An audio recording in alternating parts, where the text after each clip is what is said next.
হুজুরের একটি সুন্দরী মেয়ে ছিল।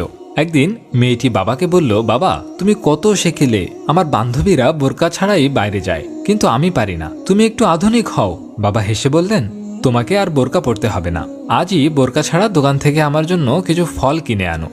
মেয়েটি বোরকা ছাড়া বের হলো। পথে কিছু দুষ্টু ছেলে তার পিছু নিল এবং বিভিন্ন অপমানজনক কথা বলল। বাড়িতে ফিরে মেয়েটি কাঁদতে কাঁদতে বাবাকে সব বলল। বাবা শান্তভাবে বললেন, এবার বোরকা পরে আবার দোকান থেকে কিছু ফল নিয়ে আসো। মেয়েটি বাবার কথা মতো বোরকা পরে বের হলো। এবার কেউ তাকে বিরক্ত করল না। ফিরে এসে মেয়েটি বাবাকে বলল, বাবা তুমি সেকেলে নও, তুমি অনেক আধুনিক। আজ বুঝলাম বোরখা শুধু ধর্মীয় বিধান নয়, এটি নারীদের সুরক্ষার ঢাল। হুজুরের একটি সুন্দরী মেয়ে ছিল।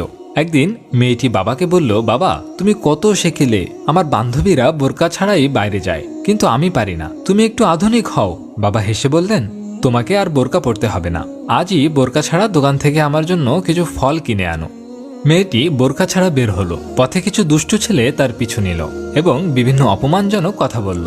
বাড়িতে ফিরে মেয়েটি কাঁদতে কাঁদতে বাবাকে সব বলল। বাবা শান্তভাবে বললেন, এবার বোরকা পরে আবার দোকান থেকে কিছু ফল নিয়ে আসো। মেয়েটি বাবার কথা মতো বোরকা পরে বের হলো। এবার কেউ তাকে বিরক্ত করল না। ফিরে এসে মেয়েটি বাবাকে বলল, বাবা তুমি সেকেলে নও, তুমি অনেক আধুনিক।